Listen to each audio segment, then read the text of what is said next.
Hey there film fans, today I'm going to review for you Teenage Mutant Ninja Turtles 2 Out of the Shadows, which is produced only by Michael Bay and stars Megan Fox. But it also stars WWE superstar Sheamus and Will Arnett. The plot: evil bad guy Shredder breaks out of high security jail to team up with robot tummy brain guy to conquer the world for some reason, or some other evil thing, I'm not really sure. But it does involve building a Death Star. Obviously the Teenage Mutant Ninja Turtle squad must stop him, whilst also being existential and a bit angsty because they're teenagers. Here's my confession, I haven't seen the first film.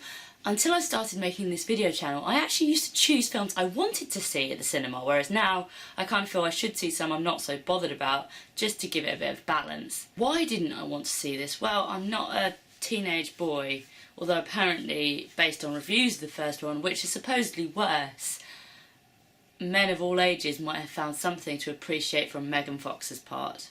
Which is always nice in a kids' film. Sorry, not only men, anyone who favours overt sexuality in women. Not being sexist here. Let's start with the pluses on this film. I always enjoy seeing WWE superstars transition away from the ring into movies. Sheamus is actually really good in this as Rocksteady. Not quite up there with John Cena, The Rock, Batista for movie WWE crossovers, but always fun to see. And I do think that Bebop and Rocksteady are, compared to other characters, some of the better ones. They're more fun, despite having a really annoying catchphrase. My man! Never was funny. I always love Will Arnett, he's such a babe. I think he's fabulous. However, he doesn't seem to be living up to his full Machiavellian little shit potential in this, which is a shame. The Turtles aren't terrible. I don't really like that they've animated them in a different way to the cartoons where they were all quite similar looking. They've tried to differentiate their character traits based on their appearance.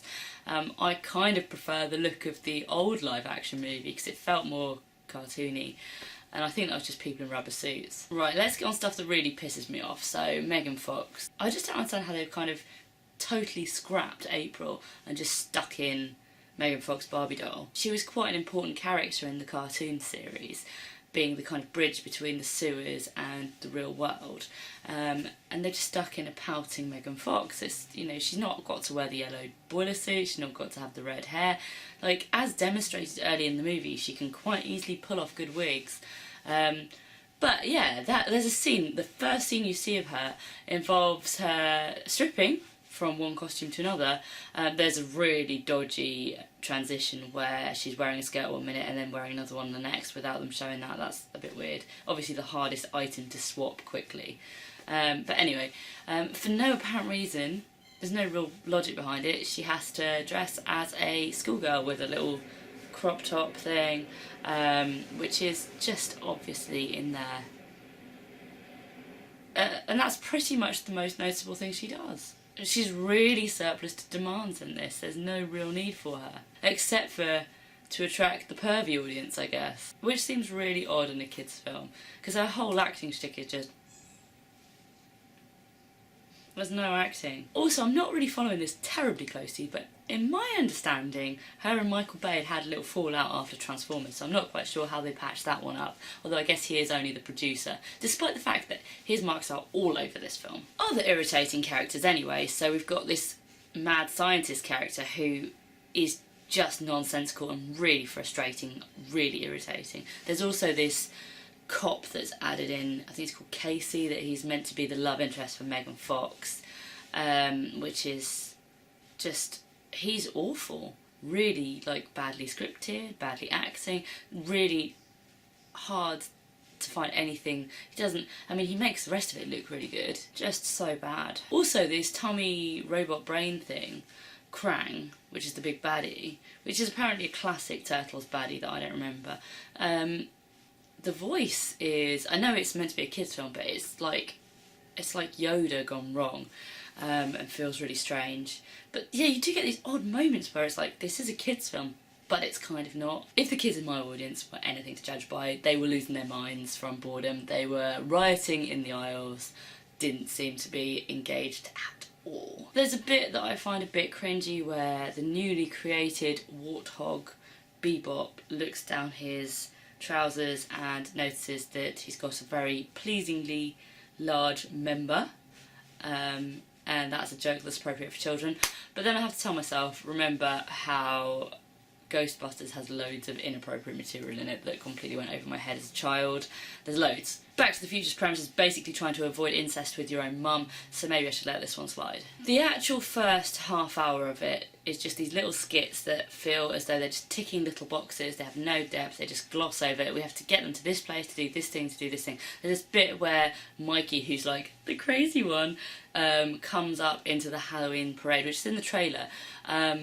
And it's so quick and it has no real sense. It's meant to set up his dissatisfaction with his situation as a turtle and not being accepted by the humans around him, except for at Halloween. But it's like, it looks like it could hold some fun and it really doesn't. It's just like bam bam, done it on. The plot itself as well, box tick, crazy long action sequence, box tick, crazy long action sequence. It does have a plot that it follows, but it's a boring one. There's lots of inappropriate children references, I would say. Friday the 13th, there's Scarface. I mean, I guess this one is for the kids. There's a Transformers joke, which is a little bit of backslapping there. Perhaps most confusingly, there is an Arrested Development reference. I'm a massive fan of Arrested Development and Will Arnett, but how many children remember a comedy from 10 years ago? Maybe it's not for them, maybe it's for the adults that have been dragged along. Kick-ow! Kick-ow! The thing that I find most amazing about this film is that it's a 2-hour-long movie, full of action sequences, and yet it is so boring. I was basically asleep. Luckily, I actually spent more on this film than I have on any others recently. I paid for special seating, and it was 3D, so I paid for glasses. But I chose to watch lots of it, because no one else was stupid enough to pay for the expensive seating, lying across a whole row of seats, basically. There's never really any peril. I know it's a kids' film, but at no point am I worried that anything bad's going to actually happen. The highlight for me was probably the credit music at the end because it reminded me of the old music. Probably also because it was a relief that the film had finished. But what did you guys think? Did you enjoy it? Let me know in the comments, and don't forget to subscribe to my channel.